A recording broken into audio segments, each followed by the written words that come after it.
All right, let's jump right into this explainer. We're looking at a document that basically caused a seismic shift in the modern Catholic Church. Picture this. It's the early 1960s, the world is changing at breakneck speed, and thousands of bishops from all over the globe are packed into Rome. They're there for the Second Vatican Council, basically trying to figure out, how does a 2,000-year-old institution actually fit into the modern world? Well, the result of that massive get together was a groundbreaking text that totally revolutionized how the church sees itself and honestly, how it sees you.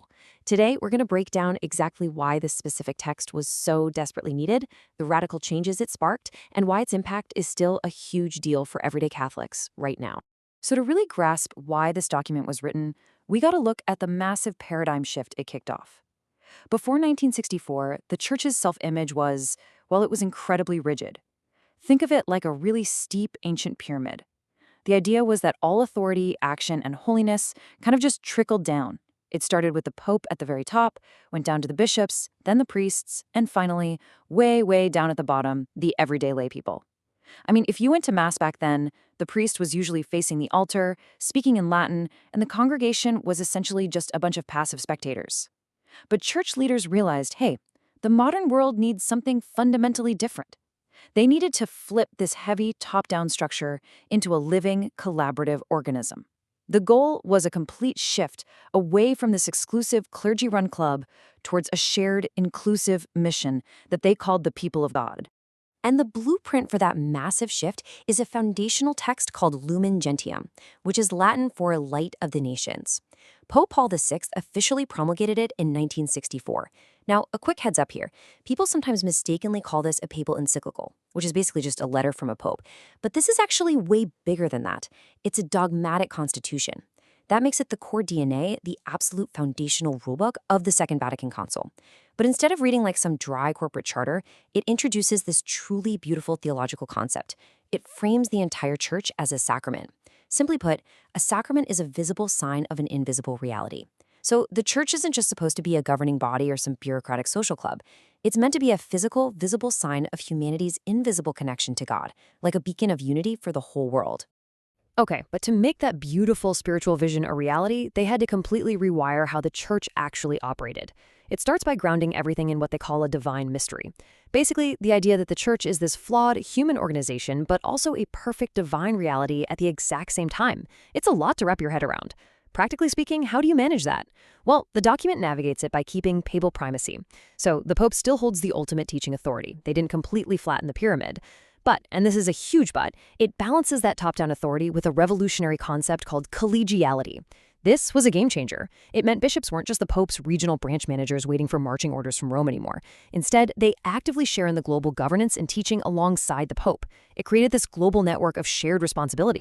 Now, moving away from that strictly top-down, clergy-first focus meant they needed a new common denominator.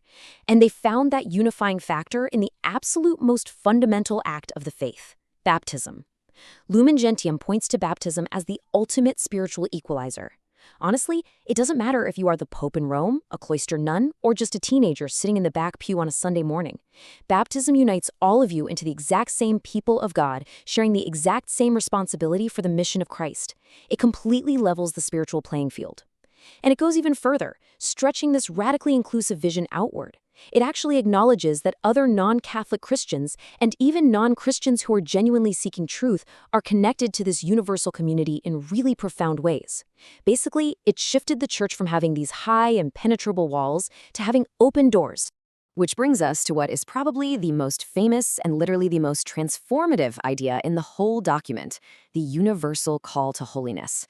For centuries, there was this unspoken but deeply ingrained assumption that if you wanted to achieve true elite-level holiness, you had to do something extreme.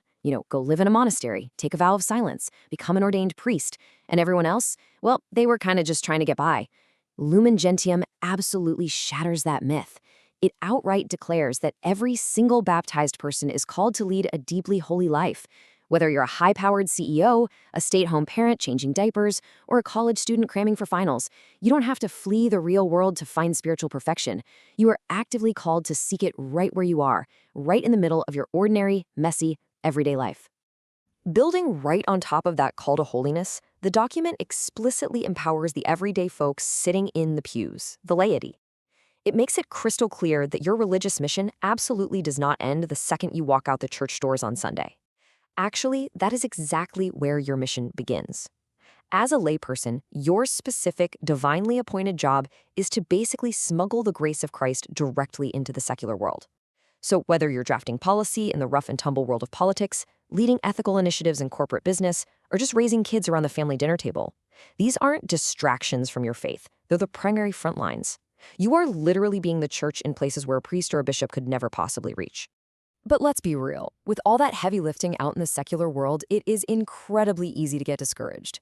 We all know institutions stumble, leaders mess up, and earthly politics can just be completely exhausting. So to keep believers from getting cynical, the document introduces this vital grounding concept, the pilgrim church.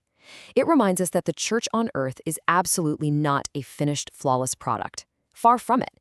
It's a pilgrim. It is actively journeying through the mud and the messiness of human history toward its ultimate heavenly destination. Understanding this is a huge help for staying spiritually grounded. It lets you acknowledge the church's very real human imperfections and historical stumbles while still completely trusting in its divine direction. So when you zoom out and look at all these elements together, you get this breathtaking picture of a unified church. It's no longer that stiff, ancient pyramid we talked about earlier. It's a living, breathing ecosystem where everyone has a distinct, totally irreplaceable role. You've got the laity animating the secular world, bringing light into ordinary spaces. You've got the hierarchy providing the structural spine of teaching and governance. Then there are the religious orders, the folks taking strict vows of poverty, chastity, and obedience, acting as living signposts pointing the rest of us toward heaven. And watching over this entire pilgrim family is the Blessed Virgin Mary. She's presented here not just as some distant historical figure or a marble statue, but as the ultimate spiritual mother, the perfect disciple, and basically the ultimate symbol of the church's hope and future perfection. So, after unpacking all this rich history, the structural shifts, and the deep theology, we have to ask the big question: why does a theological document from 1964 still matter for everyday Catholics today? Here is the profound takeaway, and really the whole reason we're doing this explainer. The Catholic Church is no longer an institution you can just passively observe from the sidelines. It's a deeply collaborative, living community. The light of the nations simply cannot be contained within the stained glass walls of a cathedral. It relies entirely on the everyday believer, on you, to carry it forward into modern businesses, schools, and homes. The ultimate success of this 2,000-year-old mission rests squarely in your hands. It's empowering, it's definitely a bit daunting, and it is a truly revolutionary message.